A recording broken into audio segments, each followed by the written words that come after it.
주제는 리스테이킹과 아이겐레이어라는 건데요. 어, 아시는 분 혹시 있으신가요?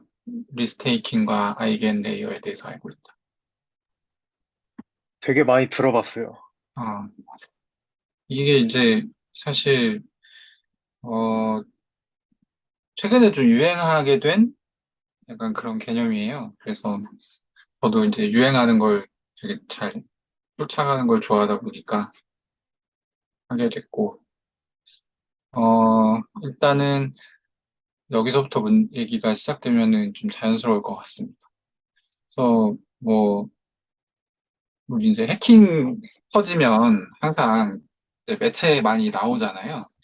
그래서 뭐 몇 억 달러가 털렸다 뭐 보면은 계속 되게 이제 디파이 쪽에서 해킹이 많이 되거든요. 그래서 그런 걸 보면서 블록체인 잘 모르시는 분들이 블록체인 뭐 안전하다더니 아닌가 봐? 뭐 약간 이런 반응을 또 많이 보이시고 그런 것들을 좀 이제 저도 많이 이제 얘기를 듣는데 보면은 거의 이제 브릿지 같은 것들이 많이 터지죠. 그래서 로닌 네트워크, 홀리 네트워크, 웜홀 뭐 이런 게 좀 많이 터집니다. 요즘 블록체인 보안 문제의 특징이 아예 생 레이어 1이 터지는 경우는 거의 없는 것 같아요. 다 이제 레이어 1 위에 있는 D앱들이 주로 터지는 경우가 많은 것 같습니다.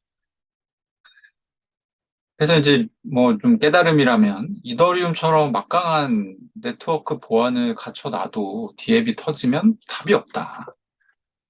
이게 이제 요즘의 문제 의식인데 이 문제 의식을 가지고 뭔가 해결해 보려고 만든 팀이 이제 아이겐 레이어라는 팀이고요. 방법이 리스테이킹이라는 방법.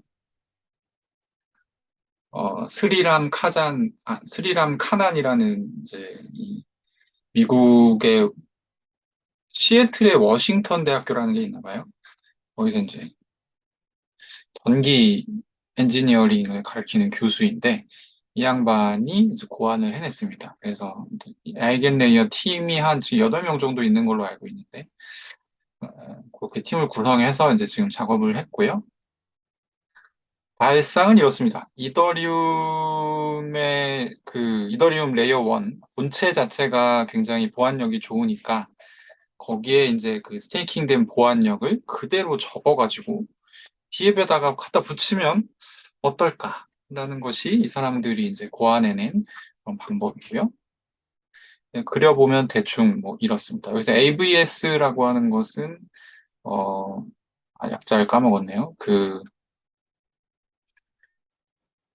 뭐라고 할까? 잠시만요. AVS는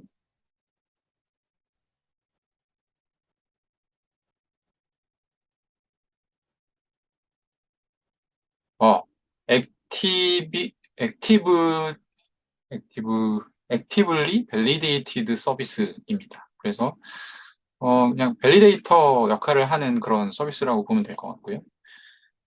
뭐 여기 이제 디앱으로 들어가는 그런 이제 브릿지 같은 경우에는 그러니까 이더리움 보안이 굉장히 세지만 그 위에 있는 어떤 인프라나 아니면 디앱 자체는 또 따로 별도로 보안이 들어가기 때문에 보안이 굉장히 약하다. 그래서 이더리움에서 여기 보면 이제 파란색으로 한번 접혀 있잖아요. 그래서 이 이더리움 스테이킹 된 거를 한번 접어서 아이겐 레이어에 올려놓고 여기서 이제 ABS를 통해서 디앱을 가게 되면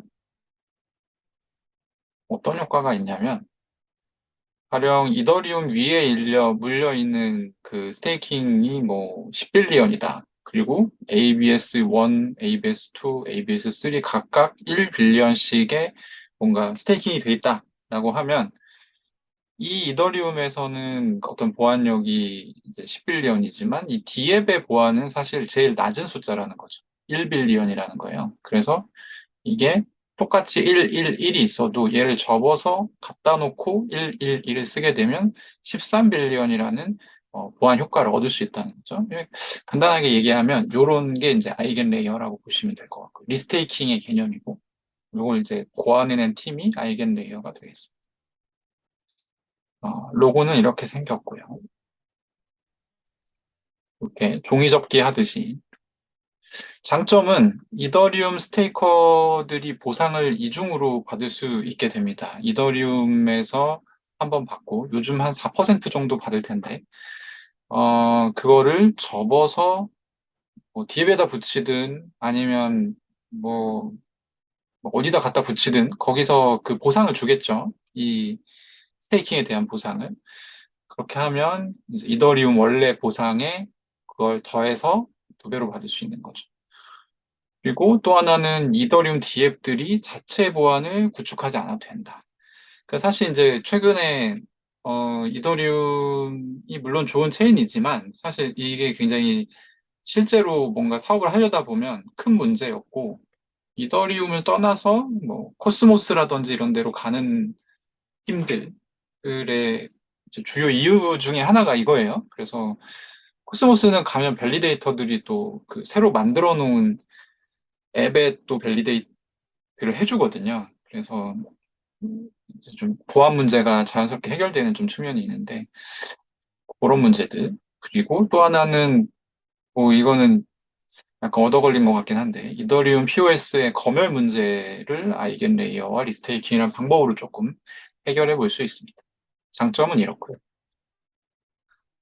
음, 얘가 나온 이 POS의 검열 문제 해결 관련해서는 저도 이제 공부를 하다 보니까 이게 상당히 그 마치 맞춤한 그런 어떤 저것처럼 이제 해결이 되던데 보시면 이거는 자료 자체는 제가 만든 장표는 아니고요. 그 아까 얘기했던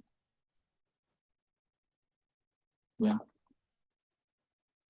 스리람 카난이라는 양반이 이 A16즈 무슨 컨퍼런스에 나와가지고 발표를 했었던 장표 중에 하나를 제가 따왔습니다. 그래서 이더리움이 POS로 바꾸면서 그 검열 문제가 있어가지고 MEV 부스트라는 이제 말하자면 서비스가 나왔는데 이 서비스도 사실은 이제 검열 문제가 또 있어가지고 MEV 부스트 플러스라는 게 나왔어요. 그래서 근데 얘도 검열 문제가 있어요. 그래서 문제 해결하기 되게 어려운데 본질적으로 검열 문제가 발생하는 이유는 뭐냐면 이더리움은 사실 그 POS 같은 경우는 이제 스테이킹을 하고 잘못을 하면 그러니까 이 네트워크에 잘못한 행동을 하면 슬래싱이라는 절차가 있어서 맡겨놓은 이더리움이 까이거든요. 그 최대 무슨 잘못을 좀 나쁜 거대한 잘못을 하면 스테이킹한 이더리움이 이제 32 이더를 스테이킹 하게 되는데 그중에 절반 정도가 까이게 돼 있어요. 슬래싱을 당하는데 이 슬래싱이라는 게 사실 이 보안에 있어서는 상당히 혁명적인 그런 이제 방법이죠. 왜냐하면 비트코인 같은 경우는 아무리 깽판을 쳐도 자기가 채굴을 못하게 되는 거 말고는 벌칙이라는 게 없거든요. 근데 이더리움은 이 마이너스 인센티브를 도입함으로 해서 사람이 좀 더 이더리움 이 플랫폼에 그러니까 애타게 잘 나이스하게 행동하도록 그렇게 유도를 했었는데 검열 문제가 발생하는 이유는 뭐냐면 요 검열을 하는 애가 이 검열을 이유로는 슬래싱을 안 당해요. 그게 핵심 문제인데 여기 보시면 이제 크게 세 개의 주체가 있죠. 블록 빌더가 있고 플래시봇에 이게 릴레이라는 존재가 있습니다. 그리고 블록 프로포저라고 해서 얘가 이제 우리가 흔히 얘기하는 밸리데이터인데 어떻게 하면 이 얘네한테 벌칙을 줄 수 있을까?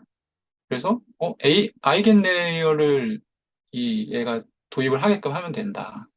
그래서 아이겐 레이어의 특징이 뭐냐면 아까 두 배로 저걸 받을 수 있다고 했잖아요. 이더리움에 스테이킹 한 걸 접어가지고 한 번 더 리스테이킹을 하는 거기 때문에 양쪽에서 다 이 보상을 받을 수 있는데 또 단점이 뭐냐면 이게 양쪽에서 슬래시를 당할 수가 있습니다. 그래서 벌칙을 줄 수 있다는 게 아이겐 레이어의 제가 보기엔 가장 매력적인 측면인 것 같아요. 스테이킹을 자기가 이걸 쓰려면 해야 되는데 잘못하면 까인다는 거죠. 그래서 아이겐레이어의 유일한 단점이 슬래싱을 당할 수가 있고, 이 스테이킹 자체가 리스테이킹이기 때문에 중복해서 당할 경우에는 본인이 이더에 스테이킹을 한 물량도 전부 다 잊어먹을 수가 있다라는 것이 단점인 것 같습니다. 그래서 뭐 흑자는 장단점이 분명하다라고 하는데 제가 보기엔 장점이 훨씬 큰 것 같고요. 단점은 그냥 알아서 잘 슬래싱 안 당하게끔 나이스하게 행동을 하면은 좀 문제 없지 않나? 이런 생각을 하고 또 제가 여기 쓰진 않았지만 사실 이더리움 입장에서의 장점은 아이겐레이어를 쓰려면 이더리움을 무조건 사야 돼요. 사야 되고 이더리움의 스테이킹 이율이 3점 몇 퍼센트 정도 내려가면 저는 거의 스테이킹 하는 사람이 별로 없어질 거라 생각하거든요. 왜냐하면 지금 그냥 오프라인 세계에서의 은행 예금이 이미 4%가 넘어가는 추세이기 때문에 이거 뭐 왜 이더리움의 스테이킹을 아주 이더리움을 좋아하지 않는 이상은 경제적인 유인이 상당히 약해진다 생각하는데 그거를 한 번 더 접어서 또 다른 스테이킹 이유를 얻을 수 있다라는 건 이더리움 진영에는 상당히 매력적인 부분인 것 같아요. 그런 느낌이 좀 있고요. 아이겐 레이어를 응용할 수 있는 여러 가지 대상들입니다. 보면 뭐 디앱, 미들웨어, 그리고 터닝 컴플레이트 프로그램, 컨센서스 프로토콜 이런 것들에 다 적용을 할 수가 있다는 거죠. 그래서 상당히 좀 많이 사용될 것 같고요. 특히 아까 제가 얘기했던 이더리움에 그 특화되어 있는 약간 장점, 이더리움 스테이킹 이율이 점점 낮아지는 추세인데 아이겐 레이어를 쓸 경우에 그 부분을 좀 해결할 수 있다라는 것이 상당한 매력으로 다가가지 않을까 생각합니다. 아이겐 레이어가 그러면 이제 어떻게 돈을 버느냐?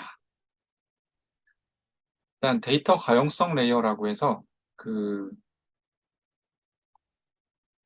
이 아이겐 DA라고 읽어야 되나?